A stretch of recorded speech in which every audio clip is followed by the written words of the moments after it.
How's it going, guys? Wandering Beast here, and yeah, we're back here in the studio garage. We are pushing 40-mile-an-hour winds out there. There's a big storm hitting the mountains, and I have to go over that tomorrow, so wish me luck. But before we get there, I just recently did a video on how much I love the baby DeWalt chainsaw.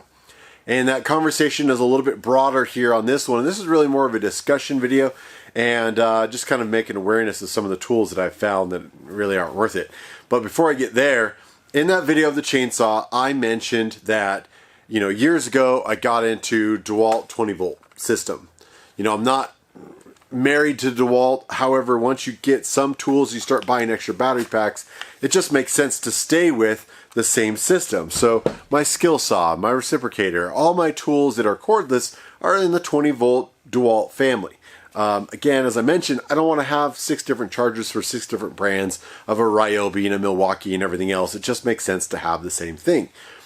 So that conversation that we started kind of with the chainsaw, if I'm trying to pare things down in the bus, I'm trying to make things lightweight and fine tune the equipment and tools I bring into the backcountry, do I really need a 20-volt big, screwdriver, a drill?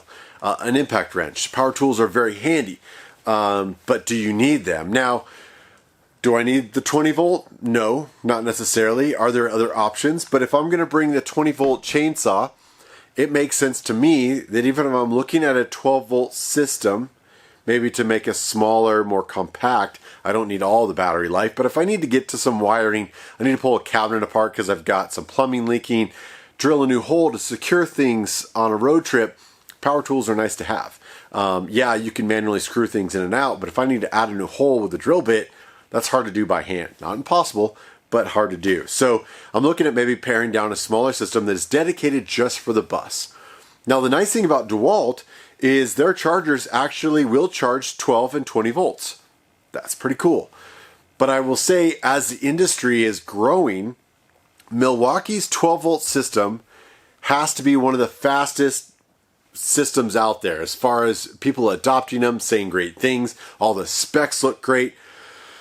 So I bit the bullet.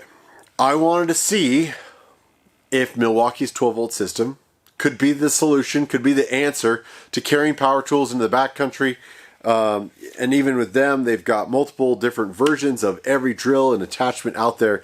Their 12 volt system is phenomenal. Probably one of the best out there, I will say.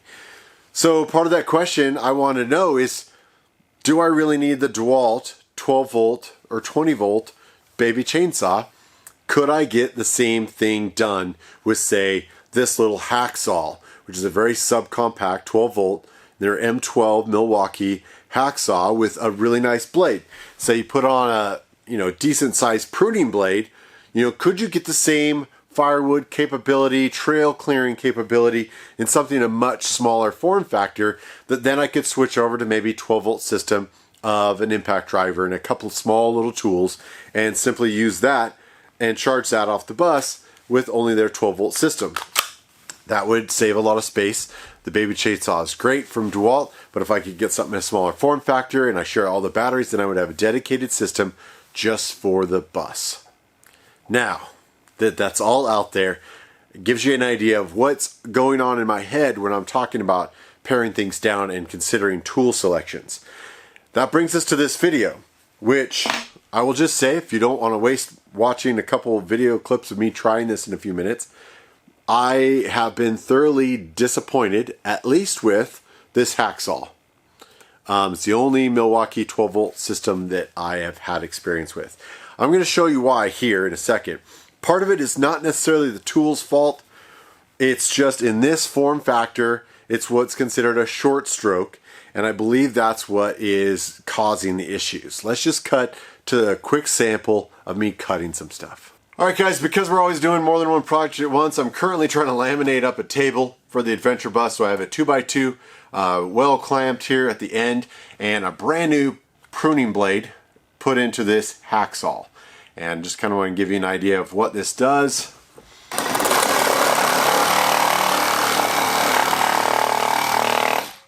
fact, let me move the camera so you can actually see it from the side. Alright, so one of the problems you're going to see is this is what they consider a short stroke. And even if I push the guard up against here,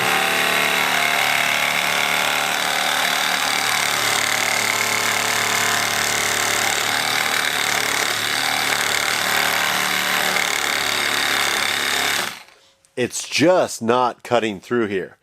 I firmly believe that any added vibration that these large teeth are pulling with the short stroke, it's just not able to cut through it.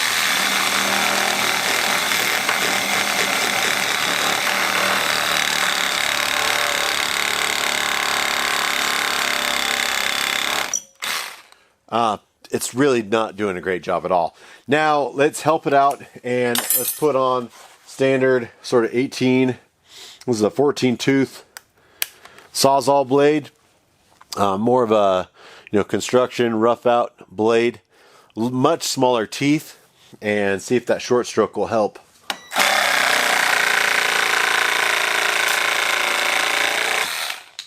All right, guys, quick demonstration of a full size reciprocating saw with that pruning blade, and just see what it does.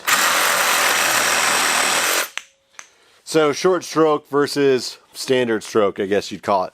Same blade, cuts right through it like butter. All right, now it did occur to me that with the large teeth on here and the short stroke, maybe I just can't get it secured enough, and it's the vibrations.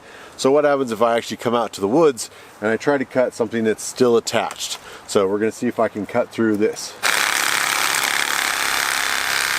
Kind of a lilac bush. See how much vibration that thing is pushing with the big teeth? Almost through. But really, let's put the small tooth back on. Alright, give you a close up there. You can see it's just kind of vibrating that lilac branch and not really doing any real cutting.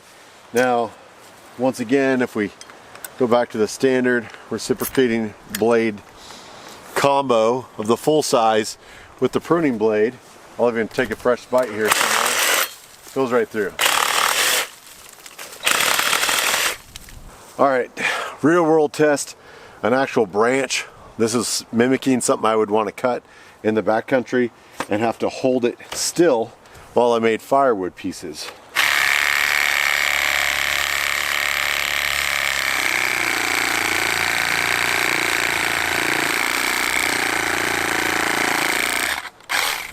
And it just isn't doing a very good job. Let's try this guy.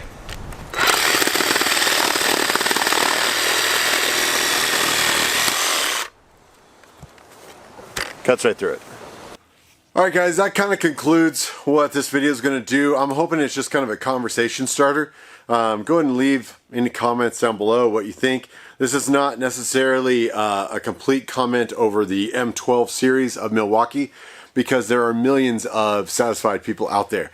I think this is more over, can I replace my chainsaw with a smaller version of something? And quickly the answer was no. Again, I think it's more of what this tool was intended for.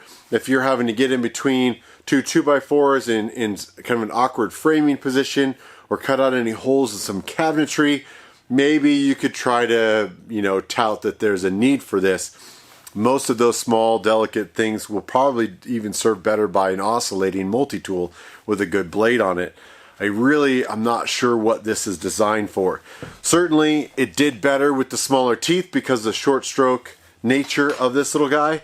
And it's hard to beat a full-size reciprocating saw when you need to get a lot of work done. Now, certainly, I'll keep the pruning blade on here and I'll use it around the house. I'm not going to carry this on the adventure bus. So for right now, the jury's out. I think what I'm leaning towards is keeping baby DeWalt around and moving towards something more of the extreme 5-in-1 form factor of the DeWalt in a 12-volt package that has basically selectable heads.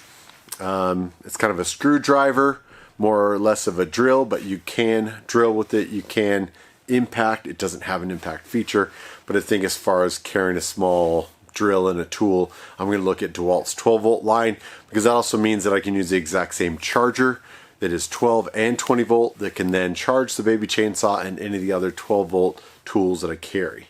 That's where I'm leaning. Try to prove me wrong. give me other suggestions. I'd love to hear from you guys. This is, again, quick little garage video. Hopefully this satisfies your need and wants.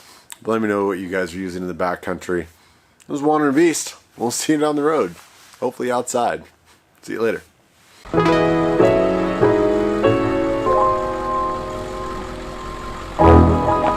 Thanks for all the love and support. You guys are amazing. Please like, share, and subscribe. Follow the adventure on social media, and we'll see you on the road.